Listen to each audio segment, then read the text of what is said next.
As an ummah and as a community, we have to think of ways of preventing the identity theft that's happening in our community. One of the major problems is that now you have somebody who has no training, scholastic training, and they give fatwas. They put fatwas up on YouTube. They put fatwas on the internet, and people go and they find these. Or they put a turban on, and they grow their beard, and they put a jubba on, and suddenly they're ulama. And they might speak eloquent Arabic even, because plenty of people can speak good Arabic. And they'll quote the words. The Prophet ﷺ, when in the hadith of Hudayfa, when he asked, would there be shar after the khair? He said yes, and then he said, describe it for us, Ya Rasulullah. He said, tell me what it's like. He said, hum min jildatina, yatakallamuna bi alsinatina. They're from us. In other words, they're outward, the jilda, the skin is our skin. They look like us. And they speak with our tongues. They use our words. They'll quote hadith and Quran. But they're not from us. The Prophet ﷺ said, hum du'atun ala abwab an-nar. They're calling to gates of hell. Whoever answers them will enter into hell. This is a major problem in our community. Every time something happens, now because we're in a globalized, mechanized society where everything shows up now on the internet, so somebody does something across the world that's heinous in the name of Islam, and then it becomes global news. This is a major problem for us as a community, because people look at us and they think we're the criminals, because people have stolen our identity. They're speaking in our name, in our religion. The Prophet ﷺ, some Bedouin once came to the Prophet ﷺ, and he saw the Prophet kiss somebody, and he said, "Tuqabbilu al-awlad? You kiss children?" He said, "Yes." He said, "Wallahi, la nuqabbilu al-awlad. We don't kiss our children." He said, "Awa amriku fi dini man naza'a Allahu ar-rahmata min qalbihi." Do I have anything in my religion for somebody who Allah has taken mercy out of his heart? The Prophet ﷺ, do I have anything? If there's no mercy in your heart, this religion has nothing for you. You need to go find another religion if you've lost mercy. There's people now that can kill with impunity. They can open the chest and take the heart out, and like some jahili person, bite into it. What's happened? I mean, these are questions that we have to ask. What has happened to our religion that has become so perverted and so twisted in the eyes of other people?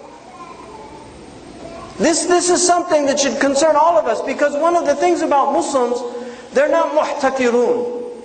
Muslims are not monopolists. They don't want to hoard this religion. They want to share it with other people. Da'wah means invitation. How do you invite people? Ibn Taymiyyah wrote a book in which he criticized the Bible.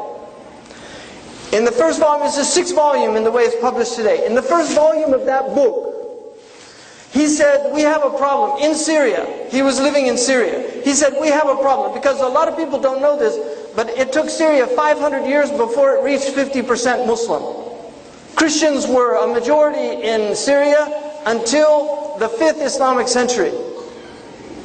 And Subki mentions this. He said, we're fighting each other, and we haven't told this message to the Christians in our own community. There's still a large Christian population. In fact, they took some Christian monks or cardinals there in Syria as hostages, and they want money to release them. So Ibn Taymiyyah says in this book, he says, the Christians come to us and they say, why did your Prophet do this? Or why did he do this? Or that? And he said, we have people amongst us who say, لَا نُعْطِيكَ الْجَوَابِ إِلَّا السَّيْفِ. The only answer we'll give you is the sword. Ibn Taymiyyah says, this is a musibah. He said, Islam spread by hujjah and burhan. It spread by proofs and by hiwar. He said, these people want to spread Islam bisayfi was sinan, with a sword and spears.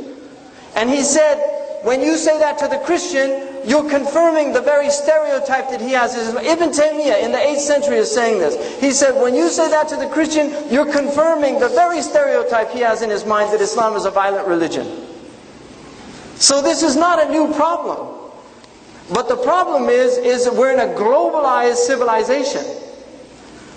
So that now you can spread what used to be limited to areas, you can spread all over the world. And you can use this propaganda. So the Muslim, we have to think seriously about this problem in the United States. Because we have increasingly numbers of people that think that the Muslims represent some fifth column, a group of evil doers. They're afraid of you if they see you with your beard or with a kufi. I mean, this is a serious crisis. And now we had in Boston this problem. Where is Islam in this? Where? Somebody explain to me where in Islam our Prophet ﷺ blew up people, innocent people. Where is that? What we have now is people that are working from their anger, just vengeful people. And they're using Islam now as some type of justification for their vengeful nature. Undeniably, Muslims have many grievances. We have grievances. I have grievances. I live in this country. I was born here. I have grievances with what this country is doing. I have grievances with the drone strikes. I have grievances with what we did in Iraq. All those things are true. I have grievances.